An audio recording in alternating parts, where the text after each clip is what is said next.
Zoo Mama. It's time for me to update my Series 4 and Series 5 buy guide tier list to include all of the new cards that came out in March, as well as some of the changes we've seen through OTAs and patches. Okay, just some of the balance changes and meta shifts. So again, this is the tier list that I have. I just update at the start of every month, and it's for the Series 4 and Series 5 cards that are most worth your precious tokens or spotlight keys if they do happen to be in the spotlight rotation week. It's not just based on strength, right? Some cards are just going to get more use because they're so flexible. They work in so many different scenarios. So that's where I've got this ranked from S tier to F tier with all of the Series 4 and Series 5 cards. They're ranked in each tier first based on their series. So Series 4 cards will come before Series 5 cards. They're only half the price for tokens. Okay, they do get a little bit extra bonus points there. And then it's ranked alphabetically. Okay, so all cards in this series, they're in it together, one card being in front of each other. It doesn't mean it's, better than that card. So to start off, we've got some of these new cards, okay? In the March season, we had the Season Pass Hope Summers. Now she's available as a Series 5 card. And then we had Cannonball, Mockingbird, Pixie, and War Machine. So I'll go ahead and get started with the Season Pass card, Hope Summers. She's good, okay? She's the best Season Pass card we've had in a while. She's just strong. She fits into a pretty big variety of decks. Just solid to have in your collection. So she is going in the A tier, okay? Straight up into A tier. Next up, we had Pixie come out. And Pixie's, pretty fun, but she is very niche. She's not the worst card, but it's a ton of RNG. There's really a pretty limited number of decks you would want to run her in. And being that all of these cards are Series 5, that's a lot of tokens for kind of a Mimi card with some potential. So I'm putting Pixie in the C tier for now. We'll see if she at some point sees a ton of play, but for now, I do think the C tier is fair. Next up, we had Mockingbird came out, and Mockingbird has been pretty busted, okay, since release, especially in Thanos. Now, Thanos has taken a couple hits, and we'll talk about that as I go through some of the OTAs and balance changes. But Mockingbird's just a really, really strong card. I mean, definitely before the Thanos nerf, you could say she's S tier in terms of her strength and her power, and she has a couple other homes as well. So Mockingbird, to me, she does belong in S or A. I'm actually going to bring her into A tier. It's possible that she does maybe belong in S at some point, but she is not as flexible as some of these S tier cards I have, as like Jeff, Iron Lad, and Zabu. And especially with the Thanos nerf, we will really have to see how her play rate looks, but she's just a dang good card, okay? If you have a deck that works with her, she is a solid buy, great power, great card. Then we had Cannonball. Cannonball had pretty low expectations, and he didn't come in lower than that. He kind of met it, or maybe a little bit better than expectations, but he's also kind of like Pixie, where he's very niche. He doesn't feel needed. There's no real home or deck where you feel like it needs him. He just kind of works as an option or as an alternative. So we will go ahead and put Cannonball in the C tier. I think C tier is a good home for him for now. I don't think he's F tier. Okay, I really do think he's decent. Just slapping down 8 power on the board can be really strong. Okay, like that is good. But he is expensive and he's not really needed, like I mentioned. So he's for only if it suits you, C tier. And then we've got War Machine. War Machine. Probably the most hyped up card of the season. I don't know why I said probably. It was. Okay, everybody was hyped for War Machine. They love him as a character. They love the artwork, the variants. He's got solid ones already in Snap. And he has cool ability. Okay, he is fun. He did not deliver to the overall expectations of the community, but those were really high. And I talked about this a lot in my card prediction preview video for him. I said, look, he's a good card, but he's not going to be the best thing since sliced bread, and a lot of people think he is. But I think he's good. Okay, I think he came out, and I've played with him a bit. He's good. You can make good use out of him. He's not super niche like Pixie or Cannonball, but he's not overwhelmingly powerful. He doesn't ramp up energy, or have energy cheating like Mockingbird. He doesn't power up himself in any way. He just allows you to get powerful cards down. And so I think War Machine fits pretty well into the B tier for now. We'll see if his play rate goes up or even just falls out completely and he sees no play, but I do think he's better than C tier. Okay, I do think he's good in some specific decks. Now, since then, we've also had some adjustments, okay? We've just had some OTAs and some patches. I think we've had like 3 of them. And so Thanos at the top, I've had an S tier. He's been nerfed twice since I made my last video. Since I last updated this list, Thanos has been nerfed twice.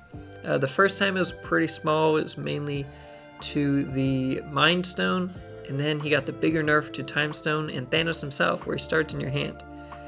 So he went from being OP and clearly the best card with the best deck in the game to being good. I think he's still good, maybe even strong. Definitely not overpowered feeling anymore, but I think he's still pretty good in terms of strength. But in terms of free collection, he's still S tier. Okay, he still creates his own archetype. You could still get Thanos, play him with big cards deck where you ramp up, play him with a zoo type deck. I mean, there are still options. Even if you're newer to Series 3, if you're missing most or all of the cards on this list, you can still play Thanos, have this archetype to play around with, mix and match cards, and get good play out of it. Okay, so I think he's still worth the 6,000 tokens easily. So I'm leaving Thanos in S tier, even though he's been nerfed twice since the last time I did this video. That's how good he was before his nerfs, okay? That's how much value he provides. In terms of A tier, I think I've got a couple drops to make. First up is Darkhawk. Now, Darkhawk hasn't been changed since I last made my list, but he just hasn't seen play since he got changed to being a 5-cost card. So I'm moving Darkhawk down to B tier. He's only Series 4, so he's only 3,000 tokens, but he's a bit more niche now. Okay, you don't see the Darkhawk Rock package mixed with a bunch of other shells. It's pretty much now, if you're going for it, you're going for it. You're probably all in, kind of like playing a Ronin deck, okay? So he's much less general. He is more for specific decks now, although he's still strong and powerful. But I think a drop for Darkhawk is fair. Then in the A tier, I'm going to leave Blob for now. I only mention that because we do have Red Hulk, who just came out. And Red Hulk's been pretty good, and they're kind of similar. So that kind of hurts their individual value the most if you only need one or the other and not both. So maybe next month I touch Blob. I'll think about it. But I think I'm actually going to drop down Cull Obsidian to the B tier. I do think Cull Obsidian is very strong. I think he's still powerful. We did just have Crossbones get buffed from being a 4/8 to a 4/10. And I think Cull Obsidian is still better than Crossbones. But now it's like Crossbones is just the poor man's Cull Obsidian. They're both 4/10s. And with Thanos getting nerfed, that play rate lowering, I think Cull Obsidian lost some of his best value, right? He lost the best deck in Thanos, at least being at the very top. And so now he's a bit more niche. You're either still playing Thanos or you're playing a pretty specific list that has a good number of 1-cost cards.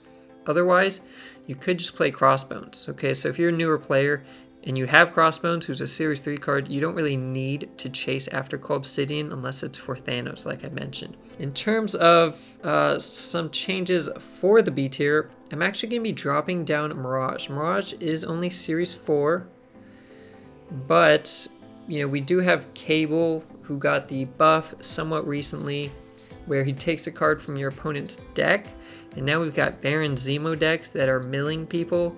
And so Cable's getting great value. Even in a Loki deck, you can just take out Mirage, put in Cable. I don't really think she's needed. She's only Series 4. Okay, that's great. 3,000 tokens, but not really needed. Again, you could just run Cable, who is like a Series 1 or 2 card. So just a cheaper option. So Mirage to C tier, I think is a fair change. And Silver Samurai. Discard decks are still pretty strong, and we're going to have some other discard cards moving up. But Silver Samurai, just not really needed. Okay, very niche, but not even needed in the discard archetype. Is more just if it suits you. Okay, if you want to play him, if you want to mess with your opponent, have that kind of shenanigans, you go for it. But I think C tier is a good home for Silver Samurai for now. Now, let's talk about some cards that will be moving up in the tier list. We're first going to be looking at Meek, or as I like to call him, Magic Mike. Mike has actually been buffed and then nerfed since I last did my update to the tier list. Okay, he got buffed to where he can move by choice. You choose where to move him if you want to move him at all, and he got really strong, and then they changed it so he was a 1-0 instead of a 1-1. Okay, so his ability is still much better. His stats are just 1 power less to start, but he's still a good card. I do think he could be a B tier card now. If you are playing a discard, Mike is solid. He just is, okay? And he's only Series 4. He's only 3,000 tokens, and that's awesome. You can get such a fun card, too. I mean, he's cool. He's just moving around the board. Little bug dude. We all love Mike. Okay, next up, we've got Phoenix Force, who hasn't been buffed or anything, but I just think Phoenix Force, being that it is a Series 4 card, does belong in B tier. You know, there's just more Phoenix Force around, and people aren't running Cosmo. They aren't running many tech cards, so Phoenix Force decks, when they pop off, they just pop off. Like, they just go really big, and it's very hard to deal with. So I think it's a nice, solid card, only 3,000 tokens. I think B tier is a good home. Now, to look at these F tier cards, this is the category really I reserve for Series 5 cards that are just horrible, and you want to drop down in series or get a buff. And we got a buff to Elsa Bloodstone. Finally, we got a buff after she had just been nerfed into the ground. Okay, used to be an amazing season pass card, got hit with 2 hard nerfs, basically unplayable. Now she's got a buff, and Angela just got a buff too. So we've got kind of the Angela, Kitty Pryde, Elsa package back. It's not as powerful or as cheap as it used to be, but it's still back. It's still there, has some glory. So I'm actually moving Elsa up, not to C tier, but to B tier. Okay, I'm moving Elsa up twice. She will go right after Cull, if I'm doing my alphabet correctly. She's solid again. Okay, I don't know if she's amazing. She's 3 cost now, so that is a big change. But Kitty Pryde, I think, is getting good value. Maybe if that deck starts really popping off, Kitty Pryde could go into A tier. Kitty Pryde is only Series 4. But for now, I'm keeping Kitty and Elsa both in the B tier. But again, that package is getting value. You're seeing some Shuri Kitty decks, and it's just strong. It feels good. Elsa feels good again. It was a much needed buff, but I don't think it was over the top. I don't think it makes her crazy good. You know, you're still paying 3, and that's a fairly large commitment to then start buffing cards up. But it's nice having her a global ability again, hitting all lanes on the board. And then also in the F tier, I've had Celine here. And every time I've done the video, I get a few people commenting saying Celine should be in the C tier, that they get good use out of her. And, I got to give it to the people here, okay? This is going to be the people's choice, moving Celine up. I personally don't play her much, but if you are playing a Galactus deck and putting goblins on your opponent's side of the board, then Celine is good. I don't think she's needed in just a clog deck or a junk deck that doesn't have Galactus. I really don't think she's needed. Sometimes you just don't have anything in hand for her to hit, and that feels bad. But if you're playing in Galactus, she does get some value, and in that sense, she doesn't just need to drop down or get a buff. So I'm going to be moving her up to the C tier, and she should go right here, right in front of Supergiant. That's how it's looking. I'm going to show a picture of this on the screen that's going to have the dividers for the Series 4 and Series 5 cards.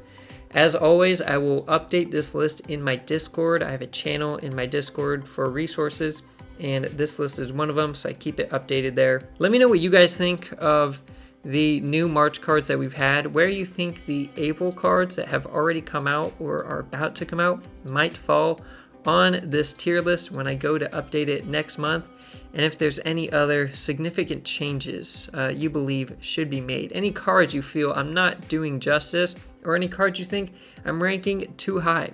Let me know, and until then, stay positive. I'll see you next time.